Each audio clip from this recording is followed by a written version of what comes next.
pagsasagutin ko ng mga bashers dyan na supporters ni Pacboy. Actually, kakawin lang ni Cherry White galing sa Falls kung napapanood yun sa vlog niya. Ngayon, sasagutin ko ng mga parata ng mga bashers dyan na inaga ko doon si Cherry White kay Pacboy. Maraming nagko-comment, nag-message sa personal account ko, nag-message sa page ko na inaga ko si Pacboy kapal doon ang mukha ko kasi mga agaw. Ngayon, sasagutin ko yung paratang nyo. So ngayon, magkwentuhan muna tayo ha. Pakinggan nyo to. So bago kami nagkarelasyon ni Cherry White, bago kami nagka-jowa, nasa Manila pa si Cherry White, nag-uusap na kami, nag-video call. Ang gagawin lang sana namin is collaboration. So, make the story short, tinanong ko si Cherry White kung may jowa ba siya. Anong sagot ni Cherry White? Wala akong jowa, matagal na akong walang jowa.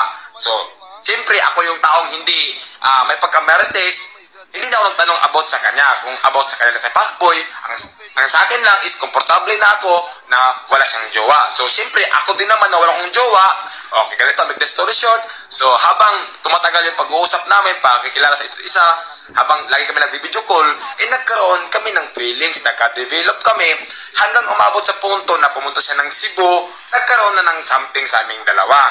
So, wag niyong sabihin na inaga ko si Cherry White kay Pacboy. So, imposible naman ang babae papatol sa isang lalaki na may karelasyon. Alam niyo yan, girls, na hindi niyo gawain yan na magpag-relasyon sa ibang lalaki na may relasyon kayo. So, hindi natin alam kung anong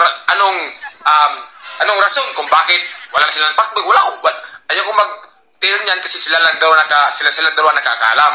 So, ang sa akin lang, Cherry, bago kami nagkarelasyon, wala siyang jowa. So, wala siyang jowa. Hindi ko inagaw si Cherry. Hindi ko inagaw. Alam niya ni Cherry, hindi ko siya inagaw. At ito pa, hindi ako yung klaseng lalaki na basta-basta lang dyan. Kasi hindi ako pogi. May prinsipyo din ako. Ako yung lalaki na pag nilawayan na ng iba, ayaw ko na rin lawayan. Ganoon ako, hindi ako yung lalaki na makipaghati sa isang babae lang. Ayaw ko na may kahati. Kaya wag yung sabihin na nang aagaw ako kay Cherry White. Si Cherry White mismo nakakaalam yan. So, hindi ko alam kung anong rason nila kay Pacboy. So, ang sabi lang sa akin, matagal na siyang walang jowa. So, hindi ko tinanong sila about sa kanila ni Pacboy.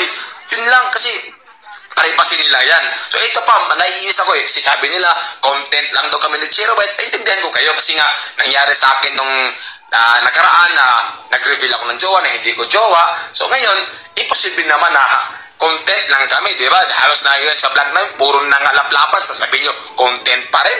May ganun ba? Di ba? So, paano nyo sabi na content lang kami ni Cherry? Nagkataon lang nung birthday ko na marami akong inimbita ng mga vlogger at yung mga vlogger naman, binidyoan kami habang sumasayaw. Siyempre, di namin natin yung sarili namin. Naghalikan kami. Binidyoan nila. Paano nasabi yung content? Hindi nga namin vlog yun, di ba? So, content yun ng mga ibang vlogger. So, sila yung nag-content sa amin. Ang sa amin lang is ginawa lang namin yung relasyon namin na ano yung nararamdaman namin. Di ba?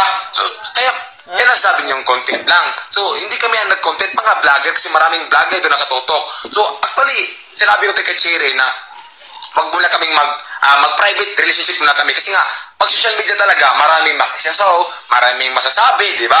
So wala hindi namin na tiis yung sarili namin na gawin yun sa birthday ko. So maraming mga vlogger nag-video kaya ganun yung nangyari. So sige lang hayaan nyo na mapatunayan sa amin na hindi content lang itong ginagawa namin. Sabi ko nga kay Cherry na itong ginagawa namin is bonus na lang to sa vlog.